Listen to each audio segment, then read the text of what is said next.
اعوذ باللہ من الشیطان الرجیم، بسم اللہ الرحمن الرحیم۔ السلام علیکم۔ آج آپ کا میزبان ڈاکٹر کاشف بشیر آپ کی خدمت میں تفہیم القرآن سیریز کی قسط نمبر 33 کے ساتھ حاضر خدمت ہے، جس میں انشاءاللہ ہم آیت نمبر 257 سورہ البقرہ سے آغاز کر رہے ہیں، اس دعا کے ساتھ کہ اللہ تعالیٰ ہم سب کی مشکلات کو آسان کرے اور ہمیں لوگوں میں آسانیاں بانٹنے کی توفیق عطا فرمائے۔ بسم اللہ الرحمن الرحیم۔ اللہ ولی الذین آمنوا یخرجہم من الظلمات الی النور۔ جو لوگ ایمان لاتے ہیں ان کا حامی و مددگار اللہ ہے اور وہ ان کو تاریکیوں سے روشنی میں نکال لاتا ہے۔ تفسیر میں آیا، تاریکیوں سے مراد جہالت کی تاریکیاں ہیں جن میں بھٹک کر انسان اپنی فلاح و سعادت کی راہ سے دور نکل جاتا ہے اور حقیقت کے خلاف چل کر اپنی تمام قوتوں اور کوششوں کو غلط راستوں میں صرف کرنے لگتا ہے۔ اور نور سے مراد علم حق ہے، جس کی روشنی میں انسان اپنی اور کائنات کی حقیقت اور اپنی زندگی کے مقصد کو صاف صاف دیکھ کر اعلیٰ وجہ البصیرت ایک صحیح راہ عمل پر گامزن ہوتا ہے۔ والذین کفروا اولیاءہم الطاغوت، اور جو لوگ کفر کی راہ اختیار کرتے ہیں ان کے حامی و مددگار طاغوت ہیں۔ تفسیر میں آیا کہ طاغوت یہاں طواغیت کے معنی میں استعمال کیا گیا ہے، یعنی خدا سے منہ موڑ کر انسان ایک ہی طاغوت کے چنگل میں نہیں پھنستا بلکہ بہت سے طواغیت اس پر مسلط ہو جاتے ہیں۔ ایک طاغوت شیطان ہے جو اس کے سامنے نت نئی جھوٹی ترغیبات کا سدا بہار سبز باغ پیش کرتا ہے۔ دوسرا طاغوت آدمی کا اپنا نفس ہے جو اسے جذبات و خواہشات کا غلام بنا کر زندگی کے ٹیڑھے سیدھے راستوں میں کھینچے کھینچے لیے پھرتا ہے۔ اور بے شمار طاغوت باہر کی دنیا میں پھیلے ہوئے ہیں، بیوی اور بچے، اعزہ اور اقربا، برادری اور خاندان، دوست اور آشنا، سوسائٹی اور قوم، پیشوا اور رہنما، حکومت اور حکام، یہ سب اس کے لیے طاغوت ہی طاغوت ہوتے ہیں، جن میں سے ہر ایک اس سے اپنی اغراض کی بندگی کراتا ہے، اور بے شمار آقاؤں کا یہ غلام ساری عمر اسی چکر میں پھنسا رہتا ہے کہ کس آقا کو خوش کرے اور کس کی ناراضگی سے بچے۔ یخرجونہم من النور الی الظلمات اولئک اصحاب النار ھم فیہا خالدون، اور وہ انہیں روشنی سے تاریکیوں کی طرف کھینچ لے جاتے ہیں، یہ آگ میں جانے والے لوگ ہیں جہاں یہ ہمیشہ رہیں گے۔ الم تر الی الذی حاج ابراہیم فی ربہ ان آتاہ اللہ الملک اذ قال ابراہیم ربی الذی یحیی و یمیت قال انا احیی و امیت۔ ترجمہ، کیا تم نے اس شخص کے حال پر غور نہیں کیا جس نے ابراہیم علیہ السلام سے جھگڑا کیا تھا؟ جھگڑا اس بات پر کہ ابراہیم علیہ السلام کا رب کون ہے، اور اس بنا پر کہ اس شخص کو اللہ نے حکومت دے رکھی تھی۔ جب ابراہیم علیہ السلام نے کہا کہ میرا رب وہ ہے جس کے اختیار میں زندگی اور موت ہے، تو اس نے جواب دیا، زندگی اور موت میرے اختیار میں ہے۔ اس کی تفسیر میں آیا کہ اوپر دعویٰ کیا گیا تھا کہ مومن کا حامی و مددگار اللہ ہوتا ہے اور وہ اسے تاریکیوں سے روشنی میں نکال لاتا ہے، اور کافر کے مددگار طاغوت ہوتے ہیں اور وہ اسے روشنی سے تاریکیوں کی طرف کھینچ لے جاتے ہیں۔ اب اسی کی توضیح کے لیے 3 واقعات مثال کے طور پر پیش کیے جا رہے ہیں۔ ان میں سے پہلی مثال ایک ایسے شخص کی ہے جس کے سامنے واضح دلائل کے ساتھ حقیقت پیش کی گئی اور وہ اس کے سامنے لاجواب بھی ہو گیا، مگر چونکہ اس نے طاغوت کے ہاتھ میں اپنی نکیل دے رکھی تھی، اس لیے وضوح حق کے بعد بھی وہ روشنی میں نہ آیا اور وہ تاریکیوں ہی میں بھٹکتا رہ گیا۔ بعد کی 2 مثالیں 2 ایسے اشخاص کی ہیں جنہوں نے اللہ کا سہارا پکڑا تھا، سو اللہ نے ان کو تاریکیوں سے اس طرح روشنی میں نکال لایا کہ پردہ غیب میں چھپی ہوئی حقیقتوں تک ان کا عینی مشاہدہ کرا دیا۔ اب جو پہلا شخص ہے اس کے بارے میں تفسیر میں بتایا گیا کہ اس شخص سے مراد نمرود ہے جو حضرت ابراہیم علیہ السلام کے وطن عراق کا بادشاہ تھا۔ جس واقعہ کا یہاں ذکر کیا جا رہا ہے اس کی طرف کوئی اشارہ بائبل میں نہیں ہے، مگر تلمود میں یہ پورا واقعہ موجود ہے اور بڑی حد تک قرآن کے مطابق ہے۔ اس میں بتایا گیا ہے کہ حضرت ابراہیم علیہ السلام کا باپ نمرود کے ہاں سلطنت کے سب سے بڑے عہدیدار یعنی chief officer of the state کا منصب رکھتا تھا۔ حضرت ابراہیم علیہ السلام نے جب کھلم کھلا شرک کی مخالفت اور توحید کی تبلیغ شروع کی اور بت خانے میں گھس کر بتوں کو توڑ ڈالا تو ان کے باپ نے خود ان کا مقدمہ بادشاہ کے دربار میں پیش کیا اور پھر وہ گفتگو ہوئی جو یہاں بیان کی گئی ہے۔ یعنی اس جھگڑے میں جو بات مابع نزاع تھی وہ یہ تھی کہ ابراہیم علیہ السلام اپنا رب کس کو مانتے ہیں، اور یہ نزاع اس وجہ سے پیدا ہوئی کہ اس جھگڑنے والے شخص یعنی نمرود کو خدا نے حکومت عطا کر رکھی تھی۔ ان دو فکروں میں جھگڑے کی نوعیت کی طرف جو اشارہ کیا گیا ہے اس کو سمجھنے کے لیے حسب ذیل حقیقتوں پر نگاہ رہنا ضروری ہے۔ پہلی، قدیم ترین زمانے سے آج تک تمام مشرک سوسائٹیوں کی یہ مشترک خصوصیت رہی ہے کہ وہ اللہ تعالیٰ کو رب الارباب اور خدائے گان کی حیثیت سے تو مانتے ہیں مگر صرف اسی کو رب اور تنہا اسی کو خدا اور معبود نہیں مانتے۔ دوسری بات جس کا جو حقیقت کا مد نظر رکھنا چاہیے کہ خدائی کو مشرکین نے ہمیشہ دو حصوں میں تقسیم کیا ہے۔ ایک فوق الفطری یعنی سپر نیچرل، ایک فوق الفطری خدائی یعنی جس کو سپر نیچرل خدائی کہتے ہیں، جو سلسلہ اسباب پر حکمراں ہے اور جس کی طرف انسان اپنی حاجات اور مشکلات میں دستگیری کے لیے رجوع کرتا ہے۔ اس خدائی میں وہ اللہ تعالیٰ کے ساتھ ارواح اور فرشتوں اور جنوں اور سیاروں اور دوسری بہت سی ہستیوں کو شریک ٹھہراتے ہیں، ان سے دعائیں مانگتے ہیں، ان کے سامنے مراسم میں پرستش بجا لاتے ہیں اور ان کے آستانوں پر نظر و نیاز پیش کرتے ہیں۔ دوسری تمدنی اور سیاسی معاملات کی خدائی یعنی حاکمیت جو قوانین حیات مقرر کرنے کی مجاز اور اطاعت امر کی مستحق ہو اور جسے دنیاوی معاملات میں فرما روائی کے مطلق اختیارات حاصل ہوں۔ اس دوسری قسم کی خدائی کو دنیا کے تمام مشرکین نے قریب ہر زمانے میں اللہ تعالیٰ سے سلب کر کے یا اس کے ساتھ شاہی خاندانوں اور مذہبی برہوتوں اور سوسائٹی کے اگلے پچھلے بڑوں میں تقسیم کر دیا ہے۔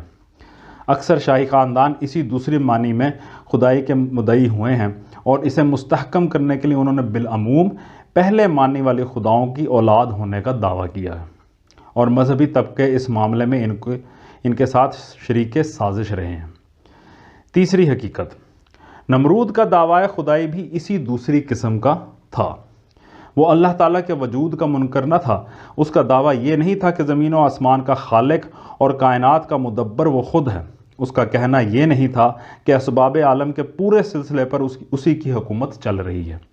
بلکہ اسے دعویٰ اس امر کا تھا کہ اس ملک عراق اور اس کے باشندوں کا حاکم مطلق میں ہوں، میری زبان قانونی ہے اور میرے اوپر کوئی بالا تر اقتدار نہیں ہے جس کے سامنے میں جواب دہ ہوں، اور عراق کا ہر وہ باشندہ باغی و غدار ہے جو اس حیثیت سے مجھے اپنا رب نہ مانے یا میرے سوا کسی اور کو رب تسلیم کرے۔ حضرت ابراہیم علیہ السلام نے جب کہا کہ میں صرف ایک رب العالمین ہی کو خدا اور معبود اور رب مانتا ہوں اور اس کے سوا سب کی خدائی اور ربوبیت کا قطعی طور پر منکر ہوں، تو سوال صرف یہی پیدا نہیں ہوا کہ قومی مذہب اور مذہبی معبودوں کے بارے میں ان کا یہ نیا عقیدہ کہاں تک قابل برداشت ہے، بلکہ یہ سوال بھی اٹھ کھڑا ہوا کہ قومی ریاست اور اس کے مرکزی اقتدار پر اس عقیدے کی جو زد پڑتی ہے اسے کیوں کر نظر انداز کیا جا سکتا ہے۔ یہی وجہ ہے کہ حضرت ابراہیم علیہ السلام جرم بغاوت کے الزام میں نمرود کے سامنے پیش ہوئے۔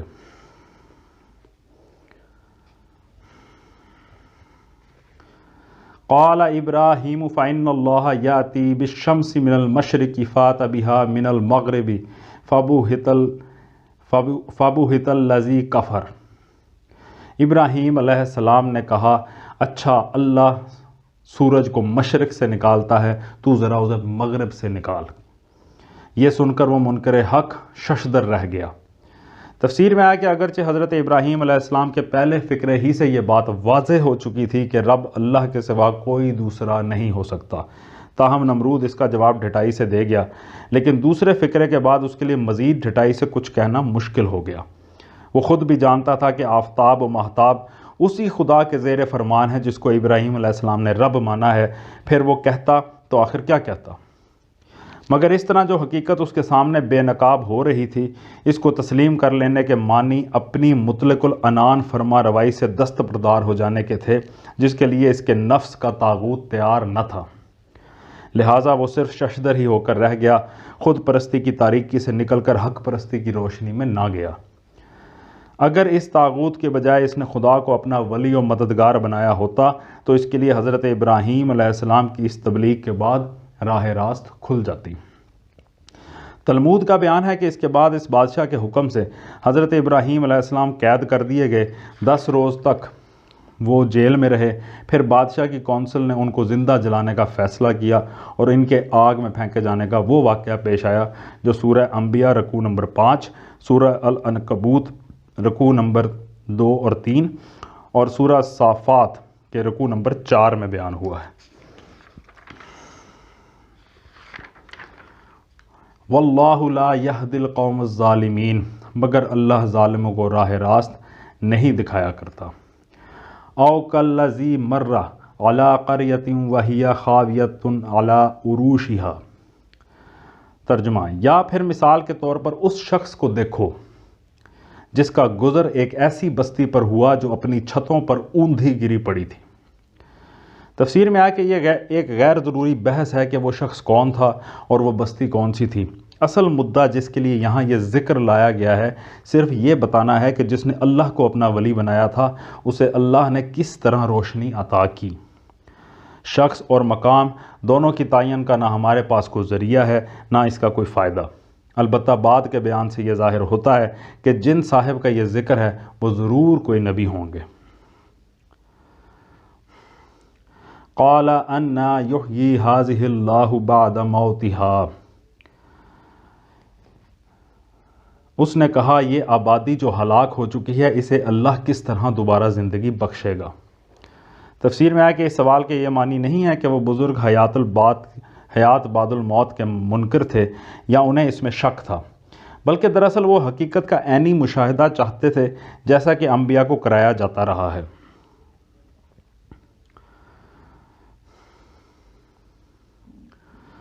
فَأَمَاتَهُ اللَّهُ مِئَةَ عَامٍ ثُمَّ بَعَثَهُ، ترجمہ، اس پر اللہ نے اس کی روح قبض کر لی اور وہ 100 برس تک مردہ پڑا رہا۔ قال کم لبست، قال لبست یوما او بعض یوم، قال بل لبست 100 عام فانظر الى طعامک وشرابک لم یتسنہ وانظر الى حمارک ولنجعلک آیۃ للناس وانظر الى العظام کیف ننشزها ثم نکسوها لحما فلما تبین له قال اعلم ان اللہ علی کل شیء قدیر، ترجمہ،